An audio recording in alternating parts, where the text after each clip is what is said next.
Nadie se imagina el drama escondido bajo las líneas de mi rostro sereno. Pero yo también tuve 20 años y la sonrisa del hombre sumergido en la perspectiva de un triunfo próximo. Sensación de tocar el cielo con la punta de los dedos, de espiar desde una altura celeste y perfumada el perezoso paso de los mortales en una llanura de ceniza. Me acuerdo.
Emprendí con entusiasmo un camino de primavera invisible para la multitud, pero auténticamente real para mí.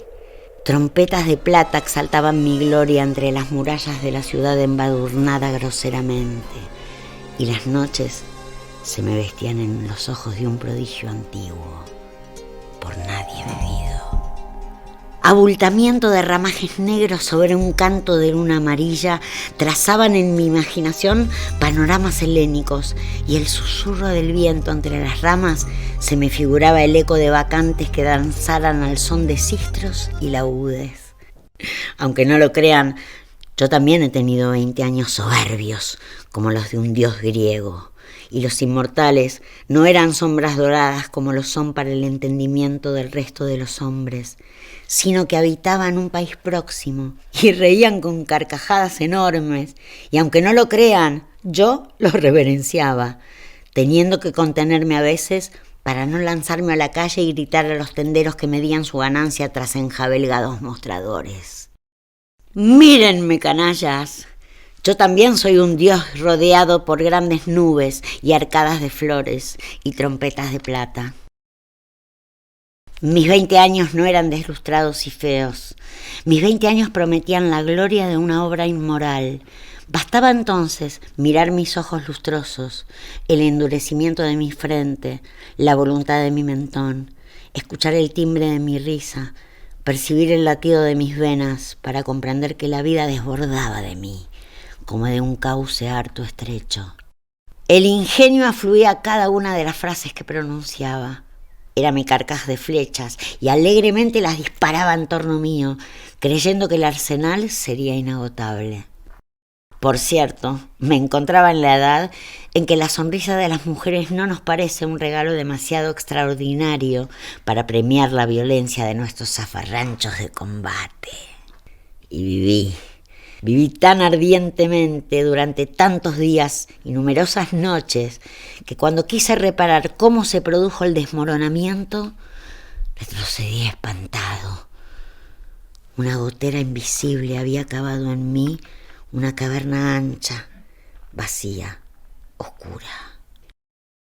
Y así como el inexperto viajero que se aventura por una llanura helada y repentinamente descubre que el hielo se rompe, mostrando las grietas, el mar inmóvil que lo tragará, así con el mismo horror, yo descubrí la catástrofe de mi genio, el deshielo de mi violencia. Las grietas de lo que yo creía tierra firme pertenecían a una fina capa de agua endurecida. Bastó la leve temperatura de un éxito para derretirla. Me prodigaron excesivos elogios. Alguien me hizo un maleficio. Triunfé demasiado rápidamente en aquel círculo de pequeñas fieras. No sé. Después del éxito estrepitoso, mi entusiasmo decayó verticalmente. Agotamiento de la vida miserable que había ardido violentamente un instante en mí, consecuencia de la total entrega en la única y última obra. Mortal penuria, congoja de viajero perdido en el desierto. Quise retroceder y el orgullo me lo impidió.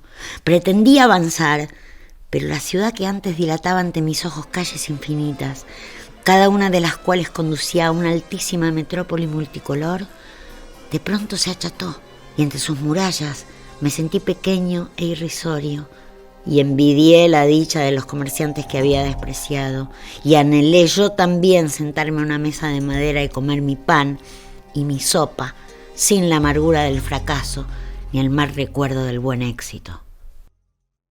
¿Cómo describir el tormento que me infligía la vanidad? La encendida batalla entre los residuos de sensatez y los escombros de soberbia. ¿Cómo describir mi llanto ardiente, mi odio encandecido, la desesperación de haber perdido el paraíso? Para ello hay que ser escritor, y yo ya no lo soy.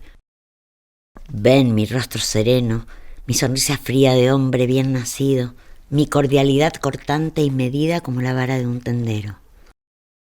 Fue aquella una época terrible. Los trabajos de mi sensibilidad se convirtieron en el juego de un mecanismo enloquecido, alternativa de ilusiones rojas y realidades negras.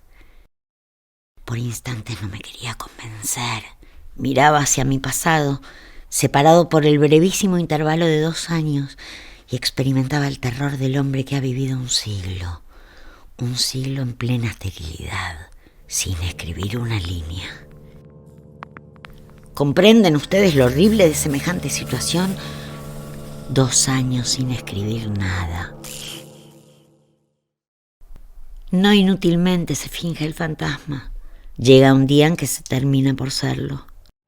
Así, insensiblemente, fui impregnándome de cierta acidez que infiltró en todas mis palabras un resabio de ironía agria, cierto hedor a leche cortada.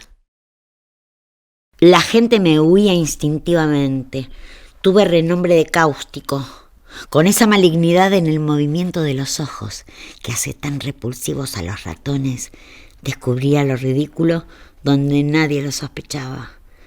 Me deleitaba revolotear como un lechuzo, no sé por qué, lo cual no impedía que de continuo se formaran en la superficie de mi conciencia grietas que resumaban amargo salitre de envidia. Cierto es que el éxito era una bagatela comparado con lo que yo podía obtener explotando las posibilidades encerradas en mí. Me indigné contra mi intelecto, hice tentativas de intimidar a la inspiración, de infiltrarme en mi propio subconsciente. Era indispensable que él obedeciera y trabajara a mi servicio, pero fue todo inútil. ¿Por qué yo no podía producir y otros sí? ¿Dónde radicaba la poderosa razón que hacía que un hombre que se expresaba como un imbécil escribiera como si tuviera talento? ¿En qué consistía la personalidad? ¿Cómo se construía la personalidad? No se me ocultaba que carecía de anhelos específicos. Amor, una ilusión, ensueños. No es suficiente querer escribir.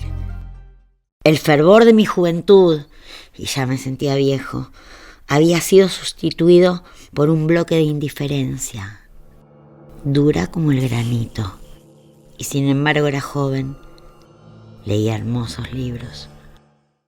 Un día me encontré cara a cara con la soledad del intelecto que ningún hombre normal puede sospechar en un prójimo, desierto del alma humana, liso y gris. ¿Por qué caminar allí, si en cualquier punto se puede caer y morir o dormir, y el sol está siempre en lo alto, y ninguna sombra se mueve en dirección a la vida, porque allí la vida es quietud y el silencio sepulcral? Pensé en matarme. Un gramo de cualquier veneno resolvía mi problema. Después retrocedí y las cúpulas de los edificios me parecieron más nuevas, y los brotes de geranios en los pobres tiestos más verdes y jugosos.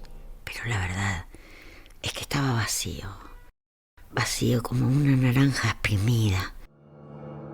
Las únicas iniciativas que partían de mí se referían a mi persona y no podían interesar a nadie. Por mucho tiempo abandoné la mesa de trabajo, vagabundeé, tuve amigos exóticos. Personalidad extraña y femenina la mía. Detestaba la felicidad de los simples y los ingenuos y simultáneamente buscaba su compañía, como si ellos, y únicamente ellos, pudieran restañar esa profunda úlcera de mi despecho, vertiendo siempre su pus de egolatría, una podredumbre de veneno dinamita. Con este crecimiento de la vanidad arreció también mi soberbia y me juzgué intocable. Asistía al crepúsculo de los mundos. Olas de fuego se tragaban costras inmensas de planeta como una hoguera traga virutas de papel. Las ciudades se resquebrajaban, los granitos y los cierros se licuaban semejantes a maquetas de cera. Al aproximarse la tempestad de fuego, entonces, desde el fondo negro y escarlata de aquella hoguera, surgía el ridículo fantasma de un poeta. Las manos enclenques cruzadas sobre el pecho y el rostro fino, desafiando las llamas, con voz altiplada entre un tumulto bronco de los elementos, preguntaba: ¿y mis libros? ¿Cómo es que el fuego no respeta mis libros? El universo se estaba derritiendo en la nada. Una saliva amarga me llenaba la boca de palabras acres. Era necesario escribir un libro. Finalmente mandé todo a la mierda. La vida era breve. Tuve la dignidad de recibir a través de los elogios la noticia de mi fracaso. La historia se repetía. Cuando a la noche entré a mi cuarto, se me encogió el corazón. Hacía mucho tiempo que estaba triste, pero la última vez, al examinar la soledad de mi albergue, el mortecino esmalte de los muebles, los colgantes de cristal de la pantalla, mi lecho frío con un artesonado de hojas azules sobre un fondo de oro. Cuando paseé la mirada sobre los paisajes que ornamentaban los muros, sombras de rascacielos sobre torres babilónicas, árboles curvados en lejanías de caminos violetas y amarillos, ríos de cobre surcando prados verdes y llanuras sonrosadas, no pude contenerme y lloré mi pena. ¿Por qué no podía escribir? ¿Cómo se había desarticulado el mecanismo de mi voluntad? Pues que nunca había tenido voluntad. Y mi genio no consistía en otra cosa que un poco de entusiasmo de alguno de los prójimos exagerados en la apreciación de mis condiciones intelectuales. Mi obra existía o no pasaba de ser una ficción colonial. Yo dudaba de mí, pero los otros... Había bestias que no dudaban de sí mismos, escribían de sol a sol, ciegos, sordos, pujantes como toros, y yo no alcanzaba a ser una orquídea. ¿Qué era entonces? ¿Hacia qué dirección del horizonte mirar? Momentos hubo en que anhelé que todos los escritores de la tierra tuvieran una sola cabeza. ¡Qué magnífico entonces destrozar esa única cabeza a martillazos! Abrir una fosa en cualquier desierto y sepultar bien profundamente el amasijo humano. Mi impotencia trazaba un círculo de brasas en cuyo interior me revolvía como un escorpión. ¿Qué tenía dentro de la cabeza?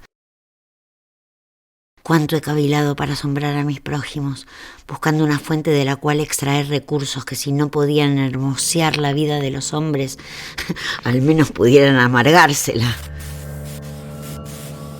Yo no soy un tipo psicológico para vivir en silenciosa mediocridad. El genio, la belleza, el arte constituyen para mí un disfraz destinado a encubrir las reducidas dimensiones de mi inteligencia, que a su vez se apoya sobre la estructura de una vanidad inconmensurable.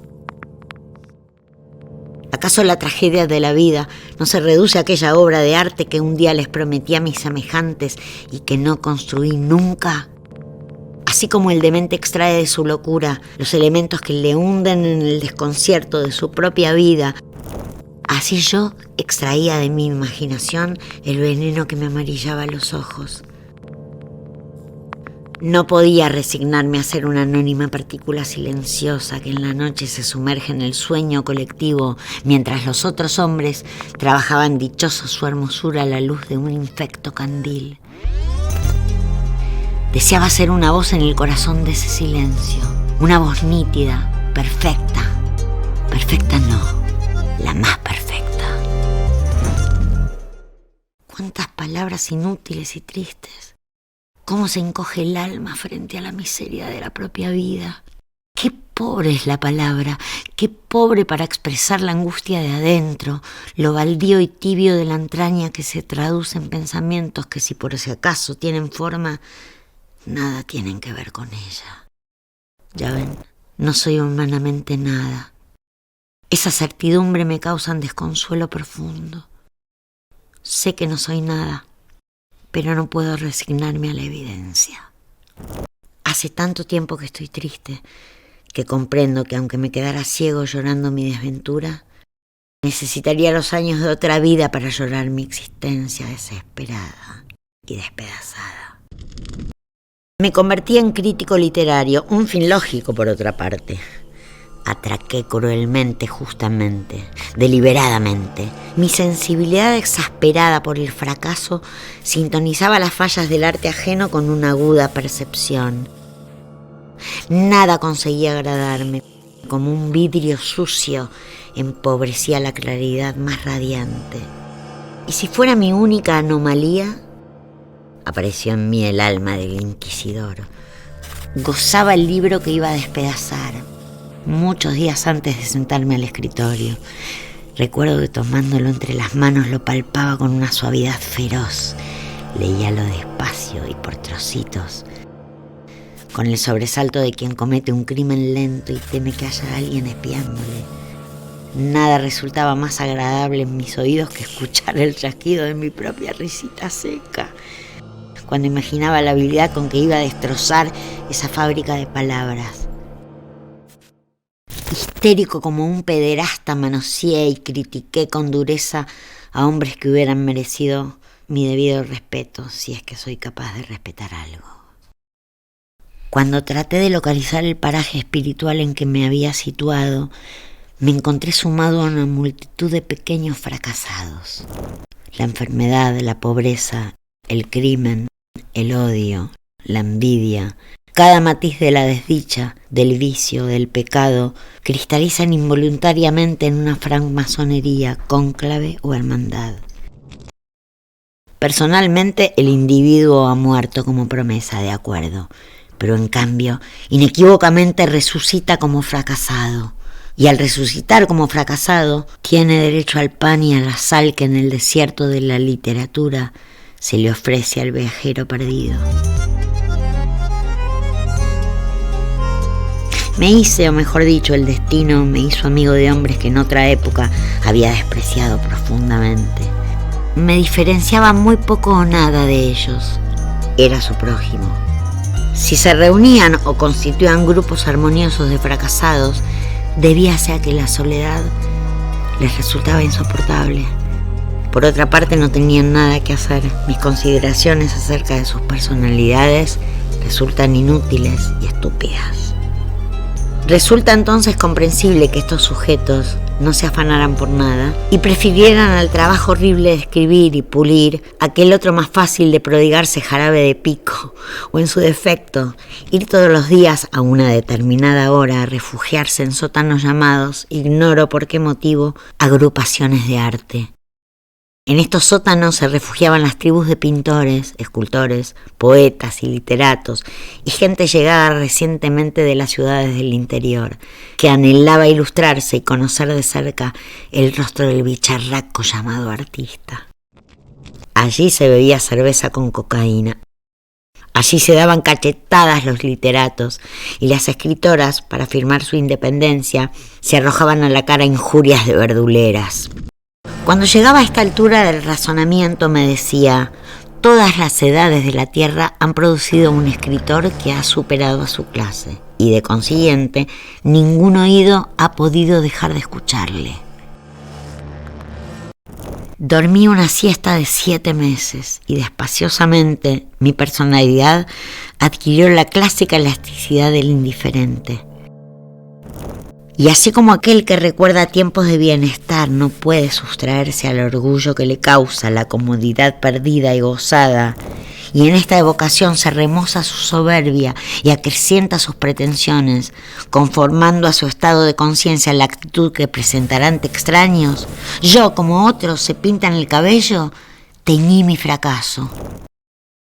Le otorgué cédula de elegante. Mi elegancia consistía en no enterarme de nada.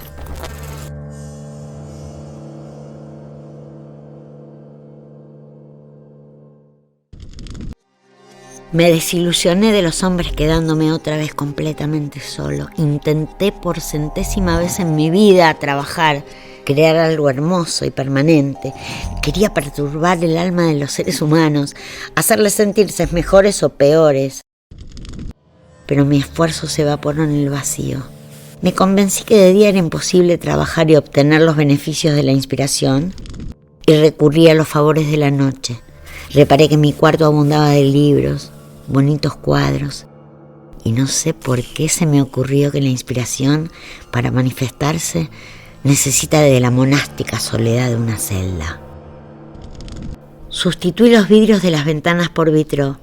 Sustituí mi cómodo sillón norteamericano por un rígido banquillo colonial, el escritorio por una severa mesa antigua y las lámparas eléctricas por un candelabro de hierro forjado, y encendí una vela. Pero ni el candelabro, ni la mesa, ni la vela me concedieron la inspiración que necesitaba. Finalmente llegué a convencerme. No tenía nada que decir. El mundo de mis emociones era pequeño. Allí radicaba la verdad. Mi espíritu no se relacionaba con los intereses y problemas de la humanidad ni con la vida de los hombres que me rodeaban, sino con algunas ambiciones personales, carentes de valor. Soy un burgués egoísta, lo reconozco. De allí que nada alcanza a indignarme seriamente, ni lo bueno ni lo malo. Tampoco experimento un ardiente afán de deslumbrar a mis prójimos. Si he dicho en alguna parte que sufría cuando no podía escribir, es mentira. Me he apartado de la verdad para adornar mi personalidad con un atributo que pudiera tornarla interesante. Mi vanidad me ha molestado durante cierto tiempo, no lo negaré. Pero también mi vanidad se satisfacía comprobando que la insuficiencia mental de los otros hombres, incluso los que triunfaban, era mucho mayor que la mía. Actos buenos o malos los he ejecutado para distraerme. Mis sentimientos vibran tan escasamente que no puedo odiar ni amar a nadie, sino en el espacio de un tiempo muy breve. Luego amanece en mí una indulgencia irónica, burlona. Quiero desnudarme por completo. Me siento dichoso de ser así, estéril, medido, seco, amable. Tengo el orgullo de pensar que en mi personalidad se puede estrellar el infinito sin dejar fijada ni una sola de sus partículas de inmensidad.